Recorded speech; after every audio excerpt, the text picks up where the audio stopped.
because we are the most socially responsible cannabis event in the world, and we're going to continue that somehow. Bicycle. I want to thank everybody for coming out today, helping us clean the park even more pristine and more beautiful than it already was when we got here.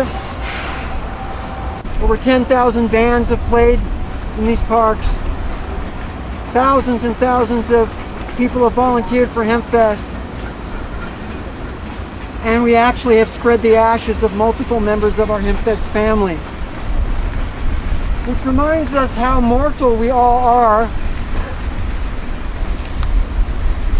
And Lord knows that if Margaret was alive, she would be here with us today, for sure. You know, Margaret had gone through so much adversity, and she was challenged in her wheelchair and with her chronic pain.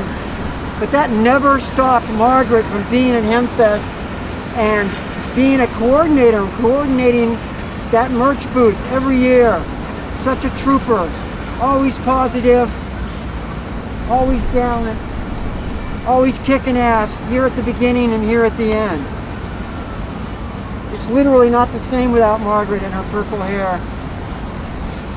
And I'm just wondering if anybody has a Margaret story or would like to say anything. So the first time I met Margaret was at Kent Cornucopia Days, and they were handing out the Seattle Hempfest flyers, and I ran into them and was like, need any help?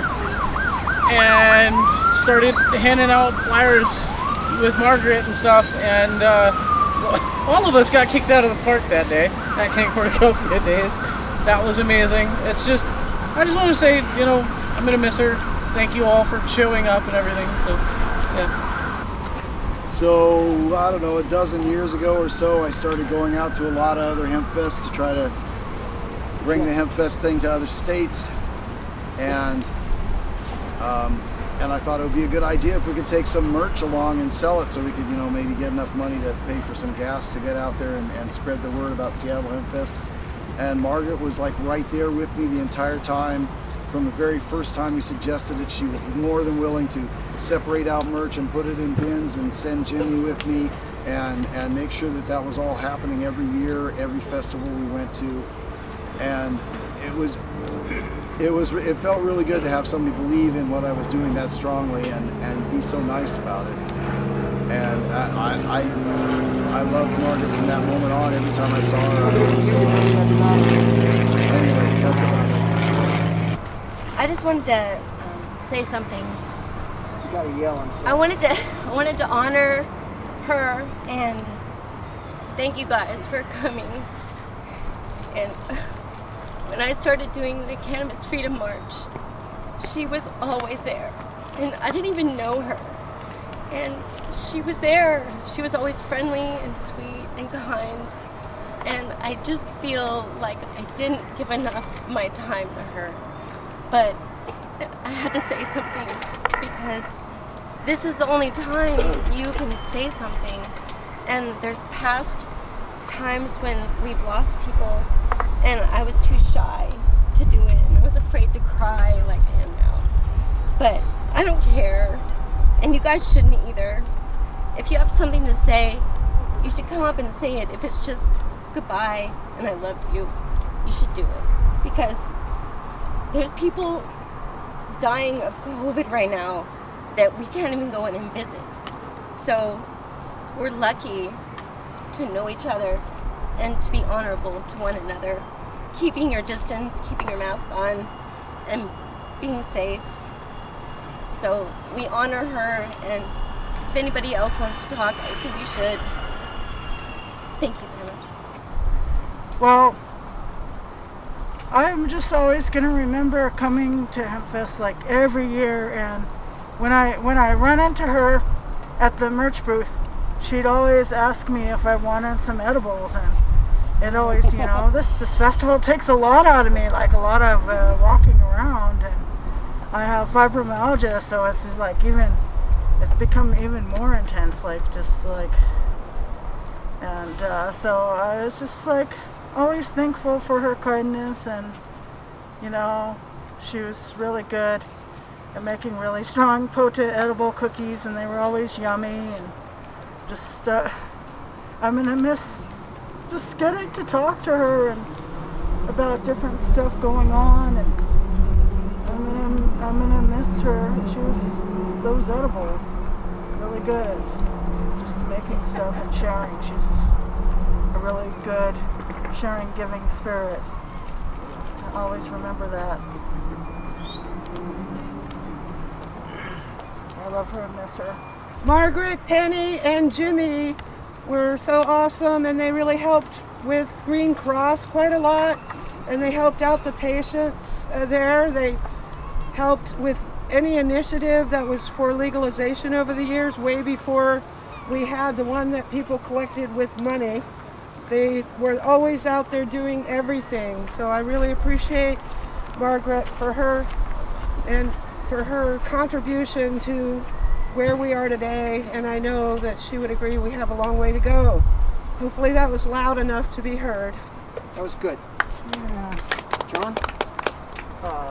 Checking that comment to just be smart, be safe. We need each and every activist. You are gold. And Margaret was gold. She held it down. She was a titan of reform, and she will be missed. I don't know what more needs to be said, but thank you for coming out, cleaning this park.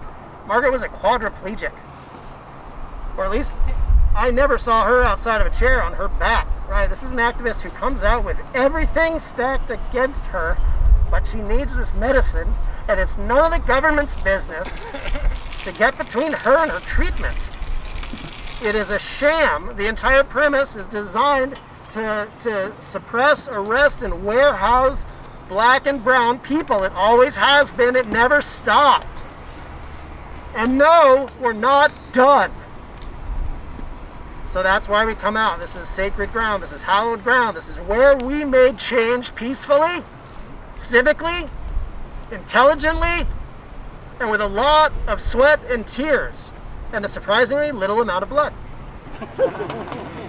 So thank you, volunteers. You are all loved. We're all family. We're a tribe of do-gooders. Keep doing good.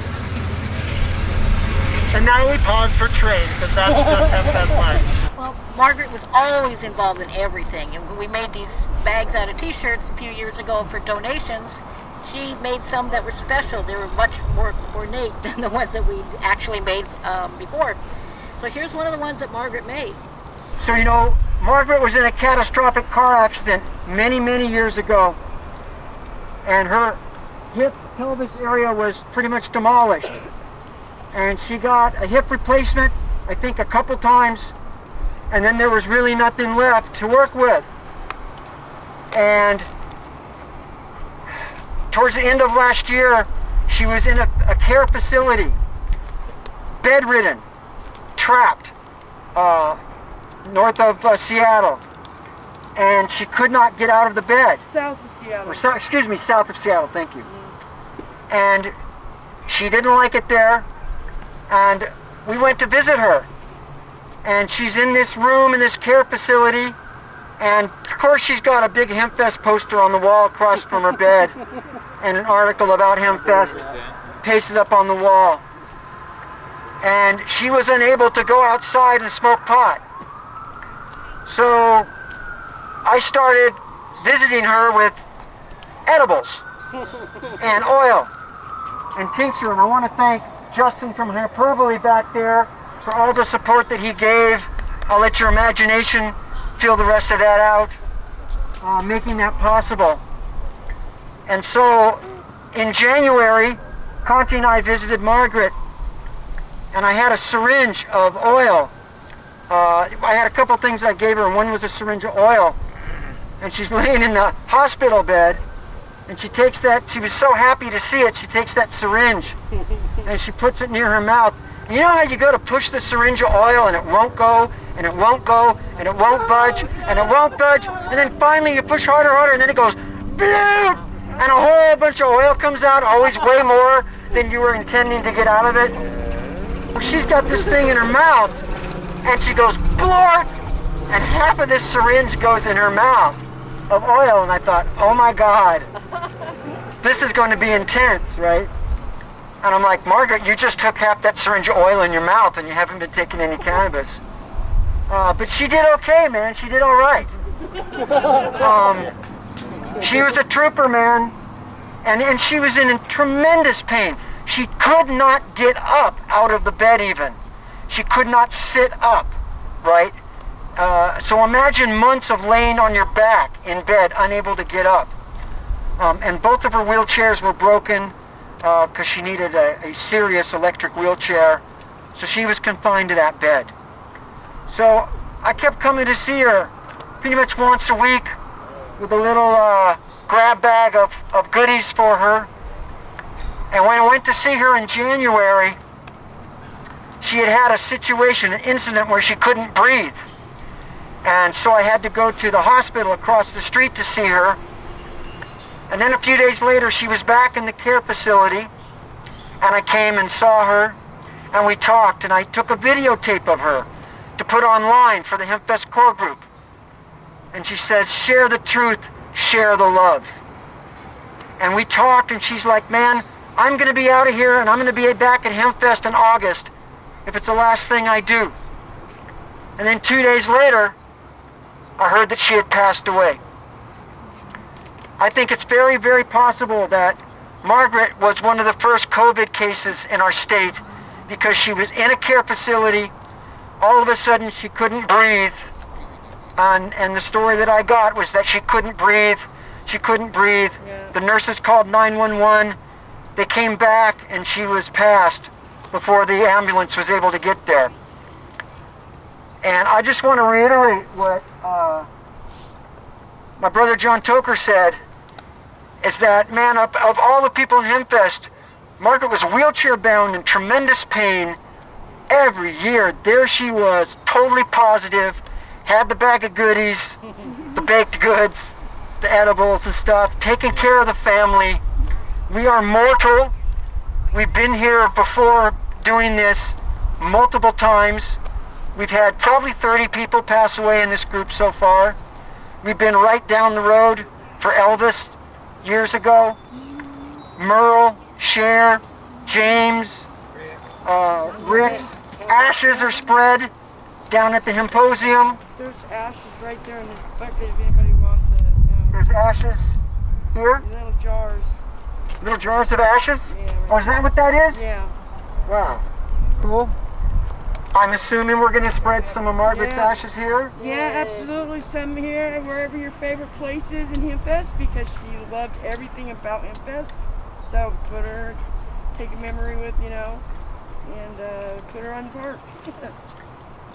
You know, we've done so many things in the last 29 years with Seattle Hempfest. We have moved mountains. We've done things that, if you told anybody in 1990, hey, we're going to get like 100,000 people in the park, and we're all going to blaze openly and have bands play and vendors and everything, and the cops are going to like walk around smiling, anybody would have said, you're crazy, that'll never happen. And then we did it. And we didn't only do it once, we did it year after year after year for almost 30 years. We're not done. Cannabis is not legal. I've had people say, oh, you're still doing Hempfest? Why are you doing that? Isn't it legal? I'm like, no, man, it's not legal. It's federally illegal. Walk 10 steps into Idaho and light up a doobie and tell me how legal it feels. People are still having their kids taken away. People are still having that light behind their car. They're still losing their jobs, still not able to rent a place. All the things that have happened. Caregiver and admit that you use cannabis. And we can't even grow pot here in Washington State if you're not a patient. So we still got a lot of heavy lifting to do. We got a lot of work to do. It's federally illegal. Bill Barr could write one letter, and within 2 months, every pot shop in the country would be shut down. Don't put it past them. I don't even think they know what they're going to do next. Yeah, so we are here in honor of Margaret. We have to get through this year somehow in her honor so we can throw another Hempfest. We will continue to meet in this park regardless and honor our folks because we're all out of here. We all have to figure out some way off of this planet. And we're all here on a visitor pass. So much love for everybody, so much love for Margaret. So there's this thing that we do at Hempfest. We've been doing it for 29 years, and it takes everybody. And I'm hoping that you all can help out here a little bit.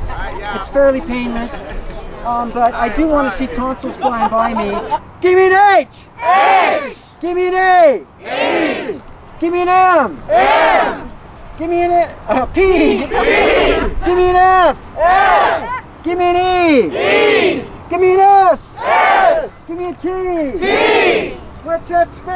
Hempfest! I can't hear you. What's that spell? Hempfest! What's that smell? Hempfest! Give yourselves a hand. We love you, Margaret. Woo!